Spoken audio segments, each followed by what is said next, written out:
여러분에게 만약에 절정의 위기가 닥치면 제대로 여러분을 도울 분을 가지고 계시는지요? 오늘 성경은 정말 간단하게 기록된 말씀 같지만 누가 하나님의 백성을 도울 수 있는지 말씀해 주시고 있습니다. 오늘 본문 말씀은 북왕국 이스라엘의 제13대 왕이었던 여로보암 2세의 통치에 대해서 소개하고 있습니다. 솔로몬이 죽고 나서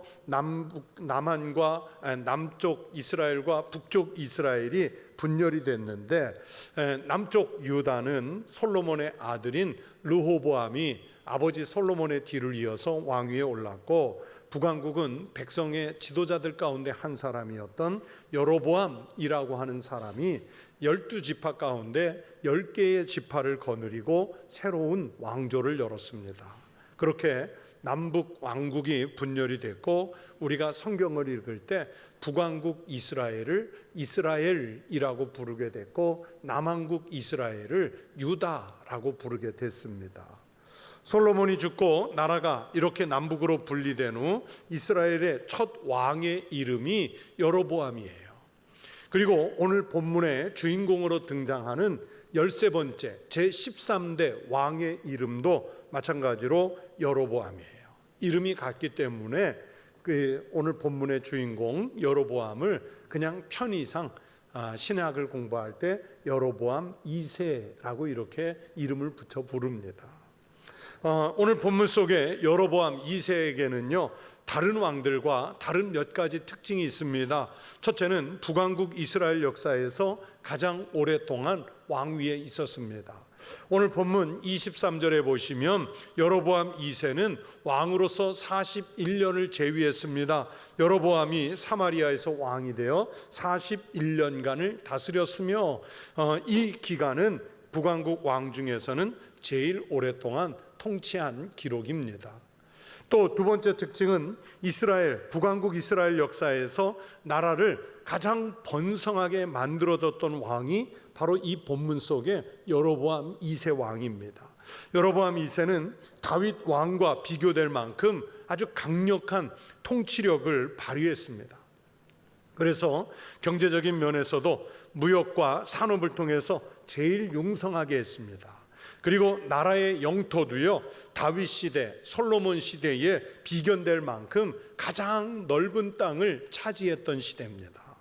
그럼에도 불구하고 여로보암 2세의 세 번째 특징은 뭐냐면 열왕기서에 기록된 이 왕과 관련된 본문은 불과 7절밖에 안 되는 짧은 기록만 소개하고 있습니다.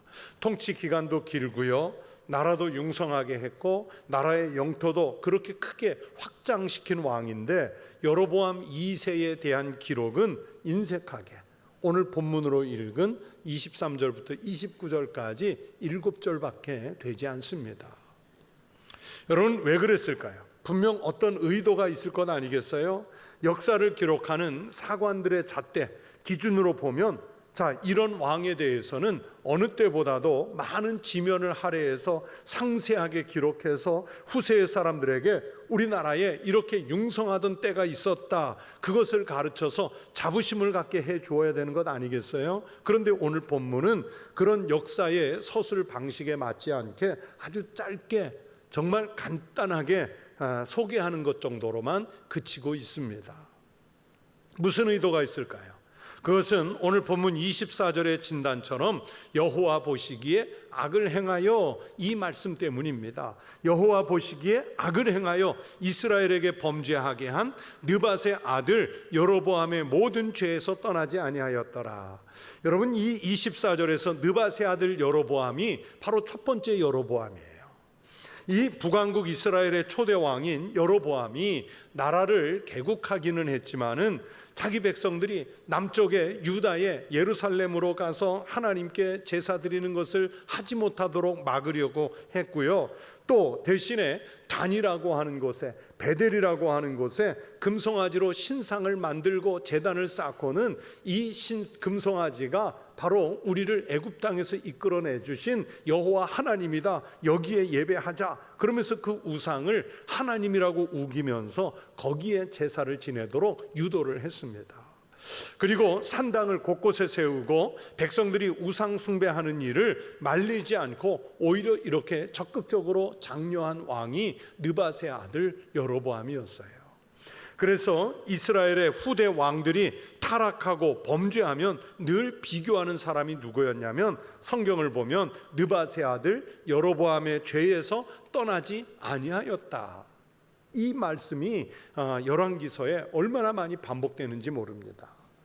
오늘 본문에 의하면 여로보암 2세도 결국 그 여로보암 1세의 길을 따라간 것입니다. 나라는 융성하게 했을는지 모르지만 어느 때보다도 더 심하게 백성들의 영적인 죄악, 하나님 앞에서 하나님 없이 사는 이 영적인 죄악은 점점 더 깊게 만들어버린 사람이 바로 이 여로보암 2세였던 겁니다. 성경을 기록한 역사가들은요, 성경을 기록할 때 세상 역사가들과는 다른 관점에서 기록을 합니다. 일반 역사가들은 통치 기간, 그 사람의 업적, 그 사람 재위 기간 동안에 성공한 일, 영토 확장, 여기에 맞춰서 기록을 하지만, 그러나 성경의 역사가들은 구속사라고 하는 관점에서 역사를 기술합니다. 단순하게 이스라엘의 족보를만을 기록하는 것이 아니라 천지 창조부터 시작해서 종말에 이를 때까지 하나님의 백성들을 구속하시는 하나님의 입장에서 역사를 써나가는 거예요. 하나님께서 그 시대의 역사적 상황이나 환경에서 우리에게 어떻게 역사하셨고, 하나님의 백성들을 어떻게 도우셨고, 하나님의 백성들이 어떻게 구속을 받느냐 하는 것에 관심을 가지고 역사를 기록했습니다. 그래서 성경의 전 역사를 우리는 구속사라고, 구원의 역사라고 그래요. 그래서 후대의 성경을 읽는 우리도 성경을 읽고 해석할 때 늘 구속사적인 면에서 성경을 읽어야 하고, 성경을 배우고 말씀을 해석해야 합니다. 이런 관점에서 볼 때 여로보암 2세가 세속적으로는 크게 성공한 왕이라고 할 수 있겠지만, 그러나 구속사적인 면에서는 별로 크게 주목받지 못한 왕이라고 평할 수 있습니다. 그래서 그 사람의 통치 기간이나 이 사람이 재위 기간 동안에 이루어낸 업적에 비해선 열왕기 하에서는 오늘 본문 달랑 7절만 기록해 놓은 겁니다. 이런 왕이 있었다 하는 정도만 우리에게 알려주고 있는 거지요. 25절 말씀해 보시면 여로보암 2세 왕이 이스라엘의 영토를 얼마나 넓게 확장했는지 알려주고 있습니다. 여로보암이 이스라엘 영토를 회복하되 하맛 어귀에서부터 아라바 바다까지 하였으니, 여러분 이게 어느 정도 넓이인가 하면요, 오늘날의 중근동 지도를 펴놓고 보면 남쪽으로는 시내 바다와 이 땅은 홍해에서부터 시작해서 북쪽으로는 지금의 이라크의 접경 지역인 유프라테스 강까지입니다. 여로보암 2세가 갑자기 나라의 영토를 이렇게 확장할 수 있었던 것은 물론 그 당시에 국제 정세와 깊은 관련이 있습니다. 여러분, 오랫동안 북왕국 이스라엘을 압제하듯이 짓누르고 있었던 나라가 아람이라는 나라인데, 그런데 이 아람이라고 하는 나라가 당시에 떠오르는 신흥 강국 아수르, 이 아시리아에게 침공을 당해서 아람의 수도인 다메섹까지 전부 점령을 당했습니다. 그 와중에 이제 저쪽에서 큰 전쟁이 벌어지고 있으니까 한편 이쪽에서는 조금 약화된 것들이 있을 것 아니에요? 이 와중에 북왕국 이스라엘이 이 약화된 고리를 파고들어서 여로보암 2세가 땅을 점점 확장해 간 거예요. 그렇게 해서 다윗과 솔로몬 시대의 영토를 오늘 성경의 표현대로 대부분 회복할 수 있게 되었습니다. 그런데 정작 더 중요한 것은 이런 외부적인 환경보다도 오늘 본문 26절, 27절에서 말씀한 것처럼 압제에 시달려온 이 이스라엘을 하나님께서 불쌍하게 여기셔서 하나님의 구원의 손길을 뻗쳐서 그들을 구원해 주셨다는 사실입니다. 26절, 27절을 보십시오. 이는 여호와께서 이스라엘의 고난이 심하여 매인자도 없고 노인자도 없고, 특히 이스라엘을 도울 자도 없음을 보셨고, 여호와께서 또 이스라엘의 이름을 천하에서 없이 하겠다고도 아니하셨으므로 요아스의 아들 여로보암의 손으로 구원하심이었더라. 자, 여기 26절이 시작할 때 이는 이라는 말로 시작하죠. 이는, 여기서 이는 가리키는 것이 뭐냐면 바로 앞 25절에 이스라엘이 영토를 회복하되 하맛 어귀에서부터 아라바 바다까지 하였으니 이걸 뜻합니다. 즉 영토가 이렇게 회복된 것은, 이런 뜻이에요. 이렇게 영토가 회복된 것은 이스라엘이 심한 고난 가운데 있어도 도울 자도 없음을 보시고, 이 여로보암이 비록 악한 왕이지만 하나님께서 여로보암의 손을 통해서 구원하게 하셨다고 하는 하나님의 은혜, 하나님의 자비, 하나님의 긍휼을 말씀하는 거예요. 즉 북왕국 이스라엘이 잠시나마 이렇게 번영하는 나라, 그리고 큰 나라, 다시 일어서서 도약할 수 있는 기회를 주신 것이 하나님의 은혜였다는 사실입니다. 여로보암 2세가 뭐 훌륭하고 이 사람이 무슨 탁월한 지략이 있어서 땅을 회복하고 잠시 번영한 것이 아니라 하나님이 이 사람을 잠시 사용하셔서, 그리고 당시의 국제 정세를 좀 활용하셔서 이런 은혜를 이스라엘 민족에게 허락해 주셨던 겁니다. 이런 일련의 과정을 통해서 오늘 본문 말씀에서 오늘 우리가 이런 교훈을 찾을 수 있습니다. 첫째, 여러분, 모든 역사의 주인은 다름이 아니라 하나님이시라는 사실입니다. 시편 94편 1절에서 시인은 세계를 심판하시는 주여라고 고백을 합니다. 세계의 모든 역사를 누가 통치하시느냐? 하나님께서 주인으로서 통치하신다는 신앙의 고백을 하는 거예요. 겉으로는 여로보암 2세가 북왕국 이스라엘을 잘 살게 하고 나라의 땅을 넓히고 나라의 영향력을 높여준 것 같지만, 실제로 그 뒤에서 역사하신, 이스라엘을 고난과 압제에서 건져내 주신 분은 여호와 하나님이셨습니다. 하나님이 통치하시면서 지키시고 인도하시기 때문이었습니다. 이 고통 중에 있는 이스라엘 백성들을 향한 하나님의 자비의 결과로 이렇게 잠시 회복할 수 있는 기회가 주어졌던 거예요. 저는 오늘 이 말씀을 묵상해 가다가 우리나라를 좀 생각했습니다. 여러분, 오늘날 우리나라는 정말 기적적으로 나라를 융성하게 해서 살고 있는 나라예요. 민족이에요. 우리나라가 오늘의 이런 혜택을 누릴 수 있는 것은 하나님 은혜입니다. 지난 130년이 넘게 복음을 통해서 교회가 부흥했습니다. 그리고 새벽 시간마다, 저녁 시간마다 성전에 나와서 하나님 앞에 무릎 꿇어 기도하는 성도들이 있었습니다. 그래서 하나님이 일제의 강점에서 우리를 해방시키셨고, 전쟁의 와중에서도 나라를 지켜주셨습니다. 나라가 산업화되고 민주화되는 과정에서 세미하게 하나님이 우리나라를 지켜주셨던 겁니다. 우리나라가 여기까지 오는 동안에도 참 아찔한 순간들이 많았지요. 나라를 보존하기 어려운 순간도 있었습니다. 그러나 나라가 정말 어려워지면 기가 막히게 그때마다 영적으로 깨어있는 성도들, 영적으로 깨어있는 그리스도인 교회들이 있어서 영적 각성운동이 일어났고요, 교회와 성도들은 하나님께 금식하며 매달리며 기도했습니다. 그래서 하나님께서 그 기도를 들으시고 응답해 주신 결과로 나라가 지속될 수 있었던 거예요. 우리가 이렇게 기적적으로 살고 있는 것을 보면 하나님 은혜예요. 우리가 존재하는 것 자체가 하나님의 은혜입니다. 그때마다 고백을 합니다. 우리나라뿐만이 아니라 모든 역사를 역시 섭리로 통치하시는 분은 하나님이시다. 그래서 깨어있는 하나님의 백성들이 있는 곳에는, 영적으로 각성한 교회가 있는 곳에는 하나님은 사람을 살리시고 시대를 살리시고 환경을 살리시는 역사를 주시는 거예요. 모든 역사의 주인은 하나님이시죠.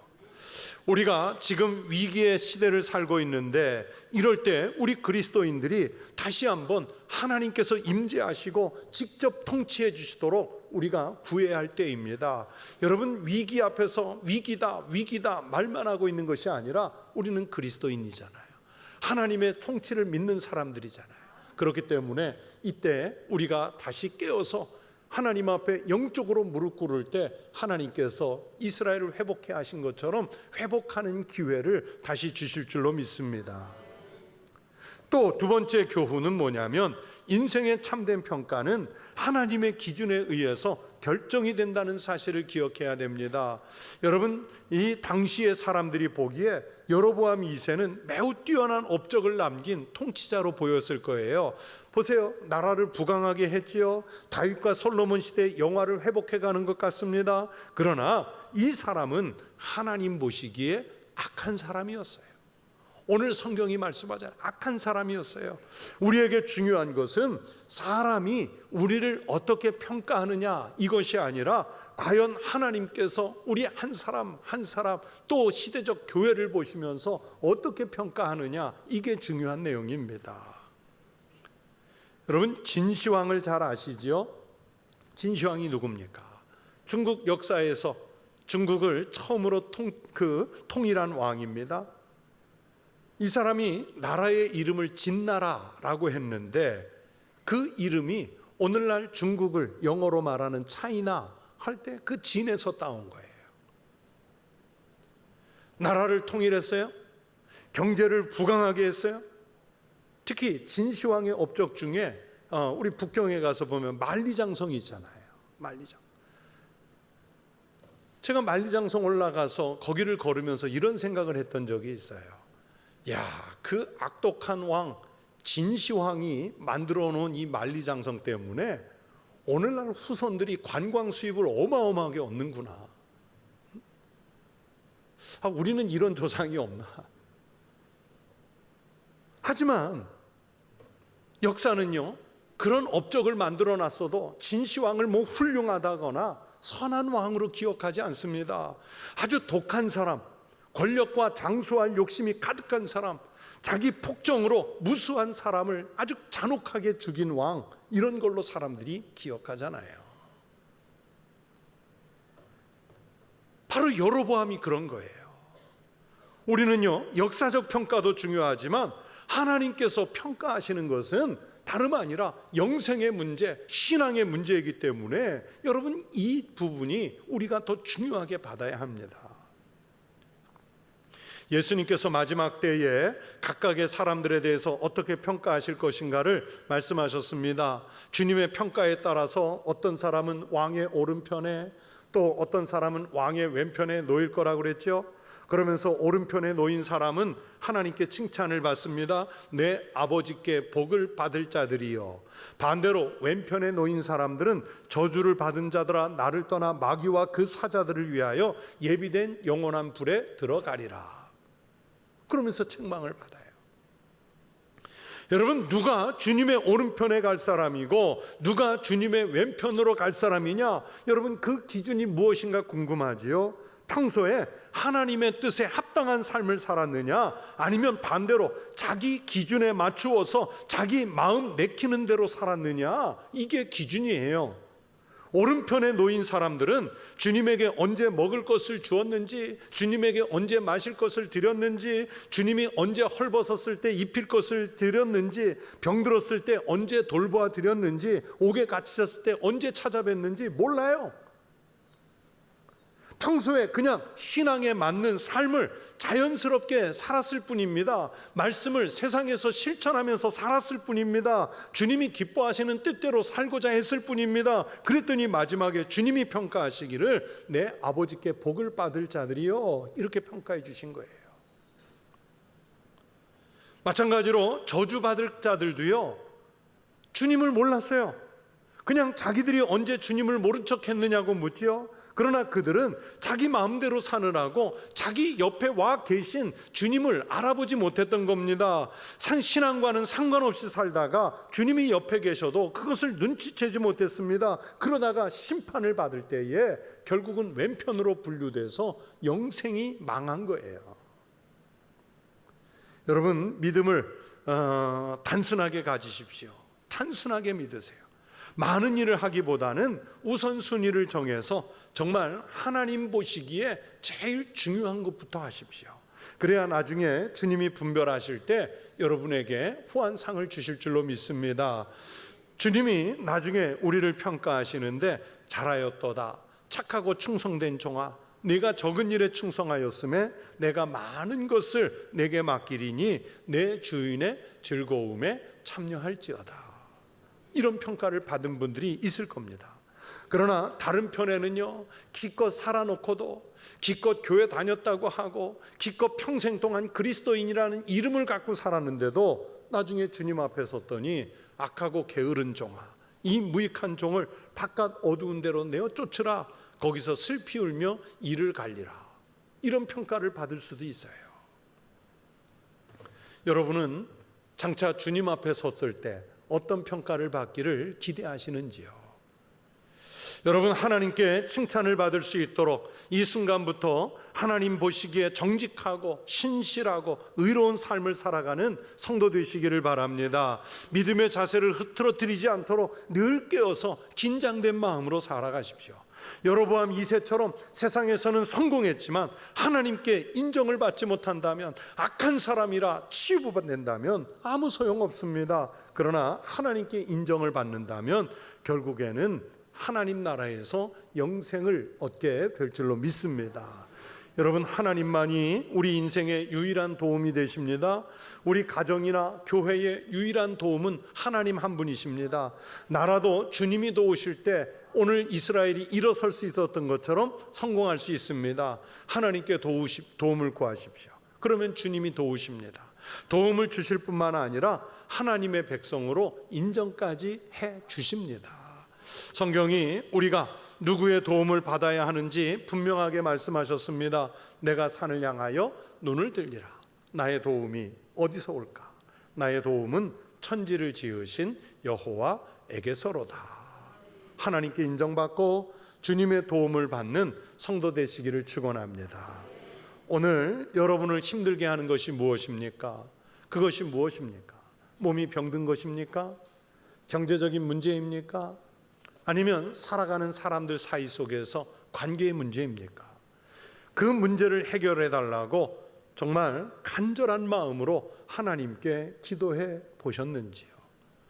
그리고 오늘 우리가 겪고 있는 이 시대적인 위기들을 보면서 그냥 너무 힘들다, 이것 주저앉겠다, 절망적이다 탄식만 하고 있을 것이 아니라 이 위기를 극복하고 일어서서 회복할 수 있도록 여러분, 우리 믿는 사람들이 하나님 앞에 기도해 보셔야 되지 않겠습니까? 누가 이기도록 능력을 발휘하실까요? 오직 역사의 주인이신 하나님이 개입하셔야 치유되고 회복될 줄로 믿습니다. 이 믿음을 가지고 주님의 역사 속에 임마누엘, 우리와 함께 하시도록 더 간절히 주님의 도움을 구하는 거룩한 성도 되시기를 축원합니다. 하나님이 통치하시는 나의 삶, 하나님이 이끄시는 우리 가정, 우리 교회, 우리 나라가 될 수 있도록 간절히 간구하는 믿음의 성도 되십시오. 이런 성도들이 있음으로 인해서 그 기도를 들으시고 그 의인의 간구 때문에 하나님이 가정을 지키시고 나라와 역사를 지키시고 이 시대를 지켜서 회복하게 해 주실 줄로 믿습니다. 이 신뢰의 믿음으로 승리하며 살아가시기를 주의 이름으로 축원합니다.